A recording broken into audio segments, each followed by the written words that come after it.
So this is how we should, in my opinion, be looking at planets, just as much as we should be looking at atoms the way that you're describing them. We have to get into their physical shape. Welcome to the March 18th edition of the Electric View. I'm Neil Thompson. Today we got David, Heather, Buddy, Edwin, and Robert. On this episode, we'll end up getting our collective minds blown by Edwin, who opens up new doorways to understanding the fundamentals of matter.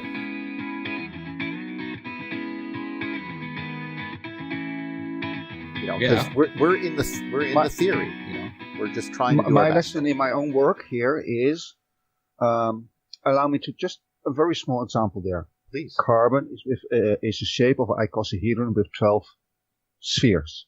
It's a perfect shape. Utterly perfect. That's a carbon.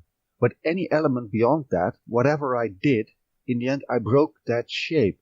So at first I thought that was the mistake. The model could not work. I'm talking years ago now, right? Of course. So I threw it away. I actually threw it away because of that reason. I put it aside and I couldn't crack it. And I went like, okay, I must be fundamentally wrong. I don't know where. I thought I had it, but I must be fundamentally wrong. And I threw it aside, and it took me a couple of months. And my mind was still working in the background, and things came to me in the sense of that I worked with the data, and I understood it wasn't an error. It wasn't proof for that it was wrong. It was actually the next thing I needed to understand, and that's what happened in the end. So a mistake actually turned into even more powerful evidence. It's not really a mistake if you learn from it. Exactly. It's increased insights. Right. Say again, Heather? Fail early and often. Yeah, yes. Exactly. We learn more from mistakes because if we do it right directly off the bat, we lose the understanding of like all of the things that we aren't accounting for. You know what I mean? Right. We learn better why things must function the way they should, and get a better understanding of, you know. And it's so good that we do that.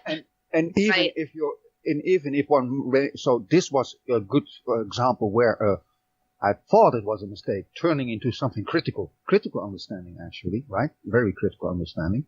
But even if you make a real mistake, I've made real mistakes. At the beginning, I kept, maybe because of too much paradigm out there that I was afflicted with as well, I kept thinking, okay, the electrons must move, they must rotate. I accepted the notion of somebody else. I did that subconsciously, right? But it led me into an error. Now I corrected the error and I go like, no, they're totally static and everything matches now. But still, I will say that at first I thought in the early days of this model, and that was up to 2 or 3 years ago at least, that I really thought that the electrons were rotating very fast or something to that effect to keep the whole thing in equilibrium. I've totally stepped, then I really doubted. And I expressed my doubt. I said, I do not know. It needs to be figured out. And slowly but surely, I found more and more clues. And now I'm utterly convinced that they're stationary, right? So I will say, back then, I was wrong, right? Mistakes need to be admitted, like Neil said. Yeah. Yep. So, and now, correct me if I'm wrong, but you're implying or stating, basically, that the shell of electrons around an atom is a literal shell. Or it's geometrically formed around the nucleus. It's geometrically shaped. So think icosahedron, kind of what you're seeing there on the screen. And they have fixed positions. However, it is flexible, movable, dentable. But it's, in principle, it's a fixed stationary position. So mind you, it literally. Well, this is very much mainstream notion as well. Okay. There's only one old model that does the planetary rotation thing, which had it used long ago. Oh, the rest that's how old I am then. No, it's a very general concept. Unfortunately, physics-wise, it's an old model. Okay. There are far better models. So The more advanced models are the models where they talk about orbitals. You've heard that term, I'm sure. And an orbital is like a droplet shape, where that's the shape where you have I'm not sure, the 98% probability where the electron will reside. But that's more or less the location that has to do with the uncertainty, yada, yada, yada, yada. But the point is, it has an area, fixed area, where it is. And then they're not so sure where it is exactly. That's a different thing. But it has a specific area. There it is. It's not rotating anything. It's not happening.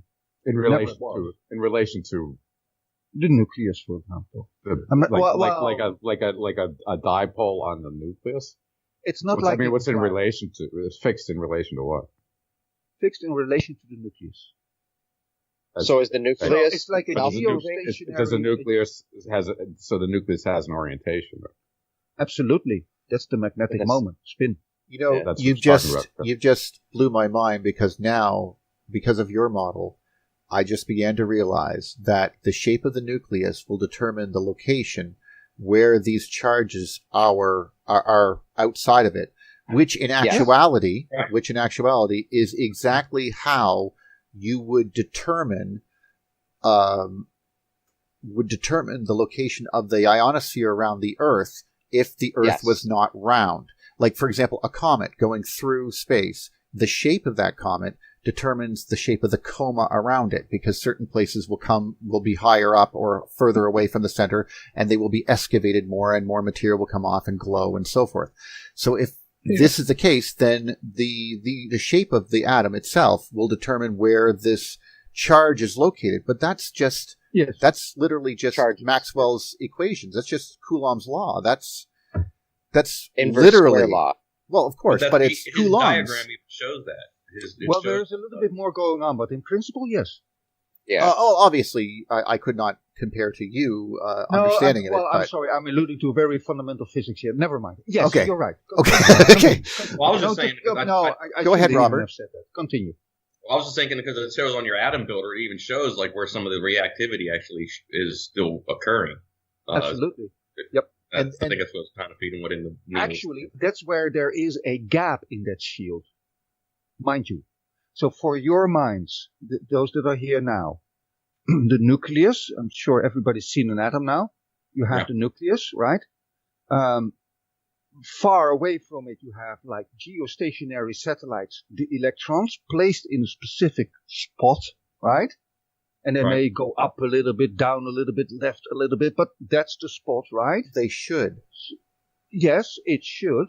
And that's where it is. Now, a noble gas, keep in mind, a noble gas is just like a non-reactive chemistry, like a CO2 molecule. They don't react no more. They're an entity on its own. What I mean by that is their shield, just like a starship, is complete.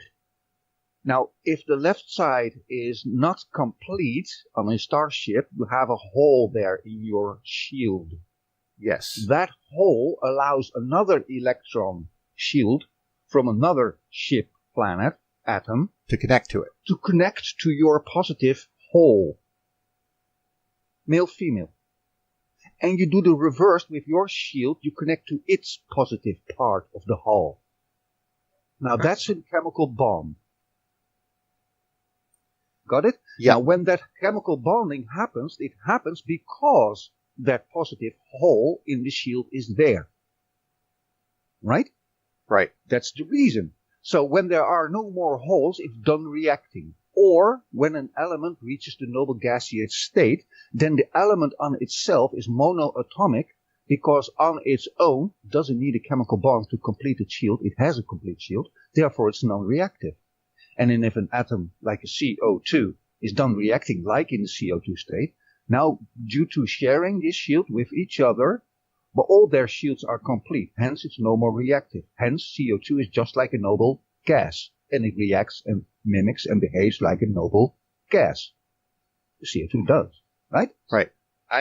So the shielding incomplete, so they have specific points. Oh, you're showing it. Yeah. So the colorful things are where there are some positive spots left. Not all of them, but some. And the spots are the triangular positions, if you will, in between the triangular positions.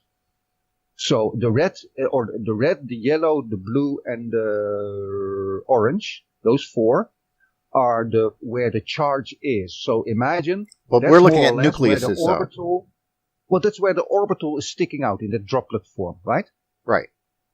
And, but what we're looking at is nuclei, though. We're looking at nucleuses. Nucleus, yes. Yeah. These are nuclei. But the holes are away from them, sort of like in a stationary orbit, like far away. That are like that's where the because I know the electrons are. Well, they go far away because they can't approach the nucleus for other reasons. Doesn't matter right now. They can't approach it, so they're repelled. But they go where the positive charge is. It's like a hole. So is that like implosion? Are those holes necessary in your atomic structure here to allow some sort of a flow of something to move through those cavities? And then the other orbital clouds is where you're proposing actual mass from the atom? Nitrogen. It's probably I understand what you're asking. Now, at first I'm going to respond in the negative. No. It's very stationary, remember? However, there's something fundamentally, that's what I was alluding to, going on. That fundamental difference is there's something going on with a neutron decaying into a proton electron. Bear with me just a few sentences there. Neutron becomes a proton and an electron. Now, that is a decay thing that goes automatically. In 15 minutes, half of it is decayed, so give it a couple of hours, there's no more free neutrons. Why does that happen? It happens because of an energetic pressure from its environment. Call it ether, call it whatever you want. Call it a neutrino sea. I don't care. Call it resonant. Call it light. It doesn't matter. The properties of free space are such that. Okay. Yeah. It causes, I don't know how, it causes the proton-electron to separate. Meaning it's a charged up system. It cannot resist the pressure of the energy. It can resist the pressure of the energy if it's in a neutron connection in the nucleus, where it's stable. So it's all stable. In your model? So the whole thing is utterly stationary, what we're not showing. The whole atom. However, on that primordial energy level, there might be a whole thing going on that it goes in and out immediately. Because of the stability, because of the static, there might be an actual huge flow going on, but that's a very, very primordial level. But the atom itself is stationary. In on principle, that picture of the right? nitrogen. In principle, but our environment, there's always warmth, light, movement, so it's always moving and vibrating and shaking and doing. This is very similar to Dr. Gerald Pollack's discussion on likes, the way the clouds work, the way that, and that principle is basically what you've. I don't think you've taken it, but you've come up with it on your own. But the same truth is there. That just like the ionosphere can only get so close to the Earth, it stops because there is a charge inside of the Earth, opposite to it, that is preventing it from getting any closer. And this is why it stays at 50 kilometers. But as you know, as I've explained, if you move that ionosphere with, say, a charged body of plasma that hits the Earth or whatever, it can depress that ionosphere and then induce the motion of the inner one up. And then, of course, that induces secondary currents, which cause earthquakes and so forth. So this is a very interesting connection between the big and the small. The scaling of this seems so powerful. Go ahead. Yeah. Well, yes. I hope I gave everybody a mental image there of how I'm not saying I have to be correct, right? Remember?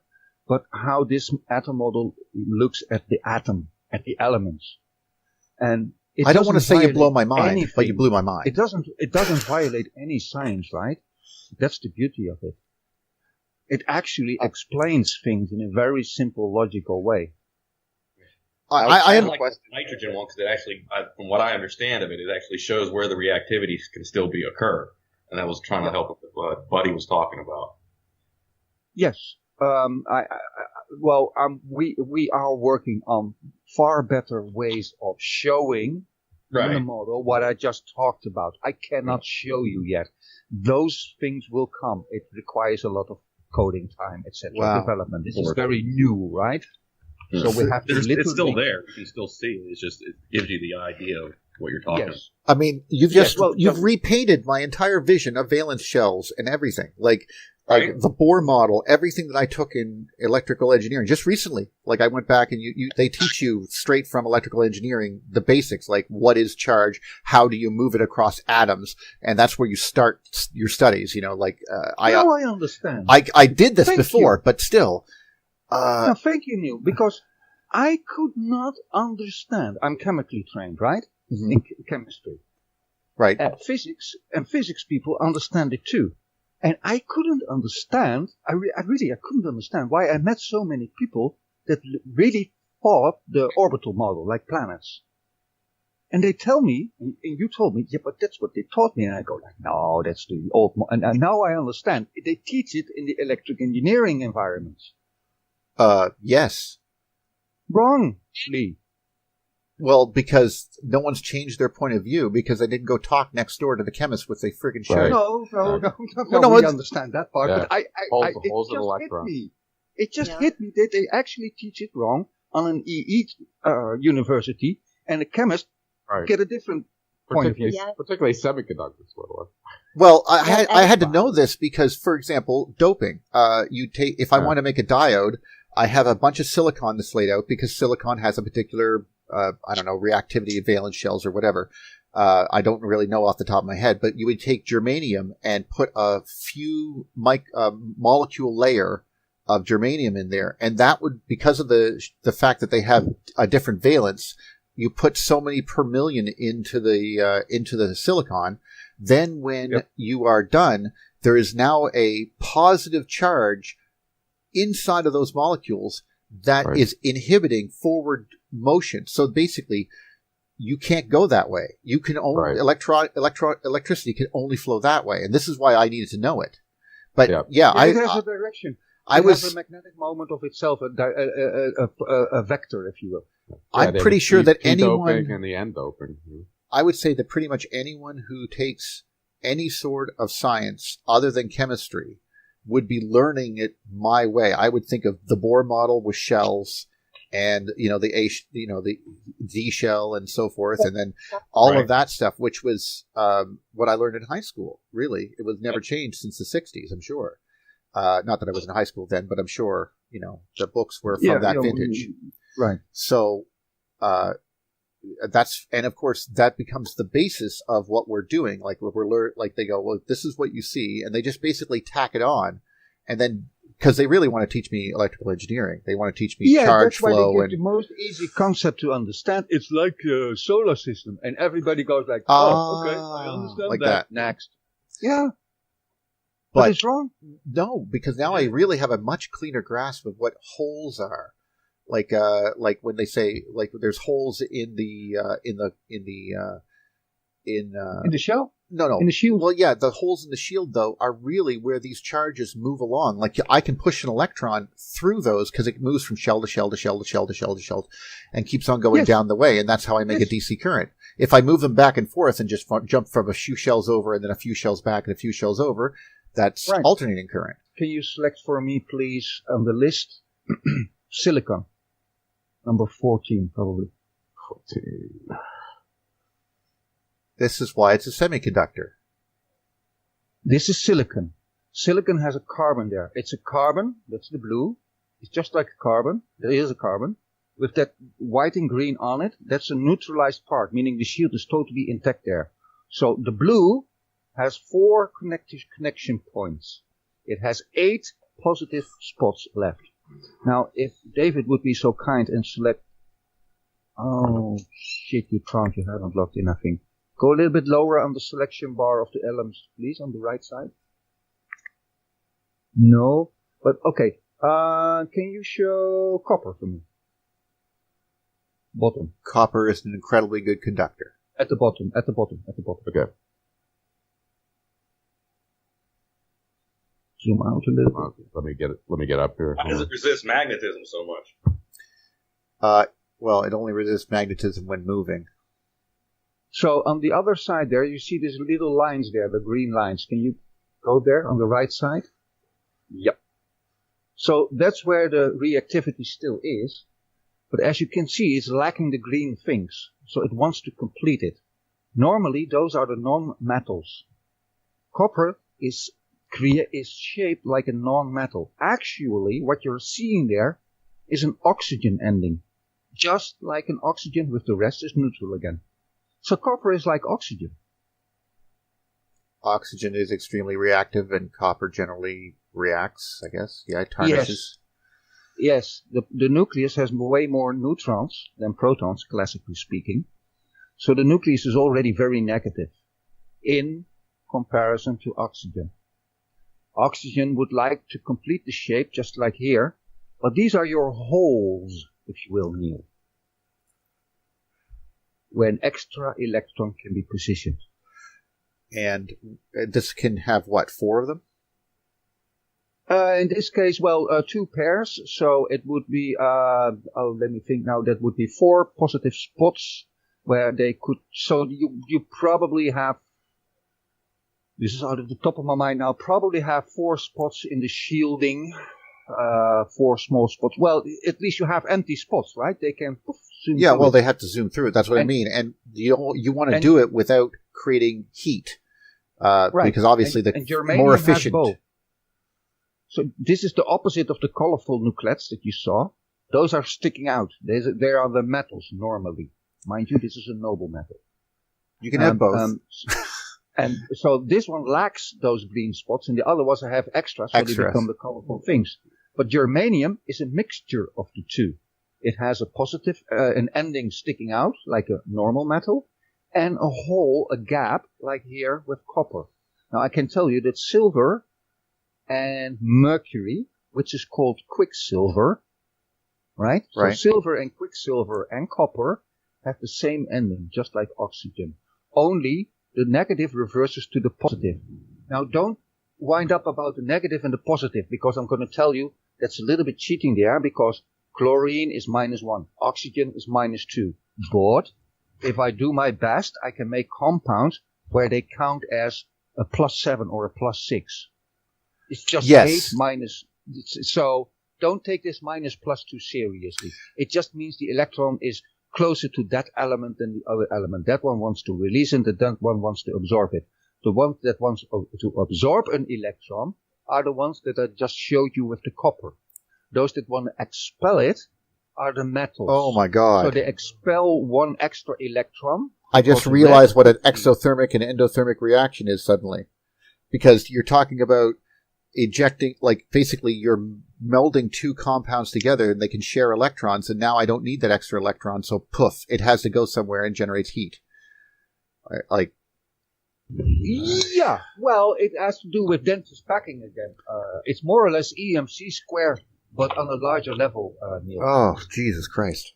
I should have talked to you a long time ago, because you would have because I obviously want to be versed in the interior of atoms, because I'm very interested in how electricity flows through them, what causes there to be resistance, what causes inductance and so forth, and obviously you have to get right down into the 3-dimensionalness of the atom. I can't just look at it as okay, well, here's a positive charge. That would be like saying that this is exactly the same argument we're having on your level with me with regards to the Bohr model and so forth. What I learned is the same argument that cosmologists are having with regards to, like, for example, when I say why the sun has a surface, it's not actually hydrogen. You know, it has a surface. There's a physical material there. The Earth is made out of iron because to make this equation work based on our density. But it would be like stepping outside and saying, all I see is an electron shell around, or an ion shell around the Earth. And that's all I see. And I'm identifying the entire planet Earth as just a number. You know, like that's all I'm looking. I'll go, it has this many coulombs, moving on. And it's a far bigger level, Mike. Yes, that's what I mean. I'm trying to figure out what's inside the Earth. Is the same type of question as what you're exploring here. I just like to see that sorry, it's just... Yeah, you see the connections now. Yeah, this boom. Is the power of this atom model. This is the power of this atom model. And there's much more to come, and it's going to blow your mind. I promise. I have a couple. I'm James. Yesterday, James went, okay, I had enough. I'm going to hang up. I had enough, right? Implications there. It's really mind-boggling. Not because the model is, so pretty, you're so correct. That's not what it's about. What it does is what you just experienced. You're suddenly, you can suddenly look at the things utterly differently, and you can make clicks and connections there real fast. Well, because the predictive accuracy of the model has increased. But Buddy wanted to say something. I'm sorry, Buddy. Yes, I have a couple of questions here. So what we're looking at is orbital electron clouds. That's it right now? All of these I colors? think this is nucleus, if I'm not mistaken. This is just the protons. Nucleus, the core. Okay. The electrons would be like in shells way away from it. Or, not shells anymore. Just points. Well, shells is an okay term, Daniel. That's points not a problem. of contact. Okay. And then I had another question. Does your model imply cyclicity? Like, is it cyclical? Do all the atoms transition into each other seamlessly from? Yes. Okay. David, can you do me Sure. a favor there? Yep. Start at sulfur, for example. Sulfur 16. It's 16. Sulfur. You don't have to scroll. Number 16. Thank you. Okay. Now you see it, and now keep it like this.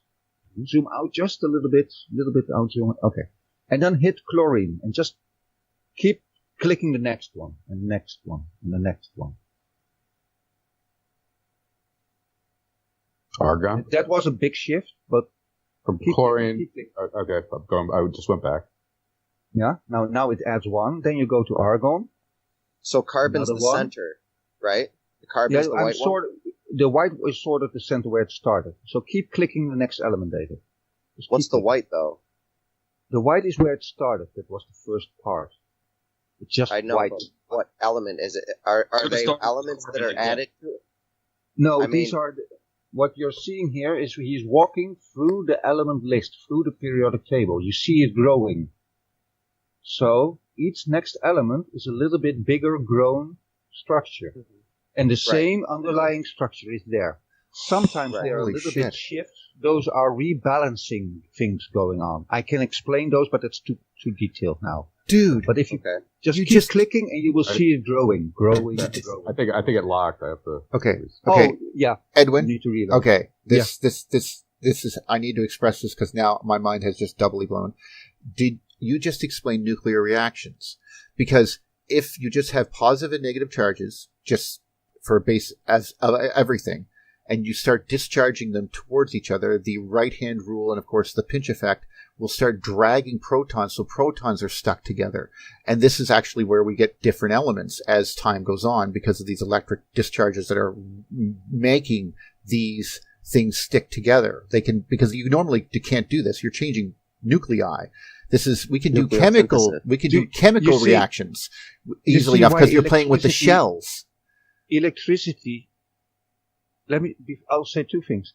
Electricity is a very dangerous toy, and suspect numero uno if you ever want to do transmutation, as in change the elements. As you can see through this model, what is your first method of controlling or influencing this thing? Electricity. Yeah, because they're positive charge. If I can make that stuff squeeze together at a very short level, at the right frequency, I can actually drag a hydrogen, make that stick to that, and that would change it to a different element completely. Neil. That is all that there's beta plus and beta minus decay is nothing but an outer side electron from the orbital moving into the nucleus to compensate for a positive charge too much there. Wow. Or reversed, boot one out. Yes, you need to do that to actually put, say you're actually, there's charges, as you're saying, inside of those that are nested, and they can't, that's why they don't stick together. The positives, some of them don't stick together because of the fact that there's a negative charge inside, which gives it a neutron, so to speak, as you would say, or whatever. That's what I'm getting from your model, but now I'm beginning to really understand it from what the chemicals play with the shells that are not even here. They're orbiting that, or they are on that somewhere, but ways away from it. And this is the likes principle again, where the one nucleus can only get so close to another nucleus, and it's shared by their electron shells. But a nuclear reaction or a high enough electrical reaction can pull atoms so hard that they're stuck together. Now the protons are now stuck together, and you get, as you said, this beta decay as they do this. Listen to this one. I'm listening. Half-life of a radioactive element cannot normally, under earthly circumstances, be influenced. That's what everybody's being taught. Obviously, I have a different opinion, but however, Mr. Krivitsky from Russia, he is a geologist chemist, and he is connected to the Lomonosov University Moscow. He has a high standing there, right? And he talks about this in a video that we have it linked but not published yet. It's going to come soon. And he talks about when they were doing some testing over there in respect to this, and they stripped certain atoms of all the outer electrons, so they ionized it completely. When they did that to certain specific, I can't remember which one. I think it was radium or rhodium or something, right? Like that. And they stripped it off, and instead of having a half-life of millions years, it was shortened by a factor 10 to the 6, to the power 6. So it decayed like a mofo. Wow. Yes, sir. Now, officially, that cannot be done. So what you notice is officially the outer electrons actually, if you take them away, yes, you suddenly start to influence for example, the decay rate. Yes, you do that. So I know about LE and R now quite a bit, and I'm telling you, this is very real. Almost everything is done with a little bit of electricity there. It's like the trigger. The trigger is the electricity.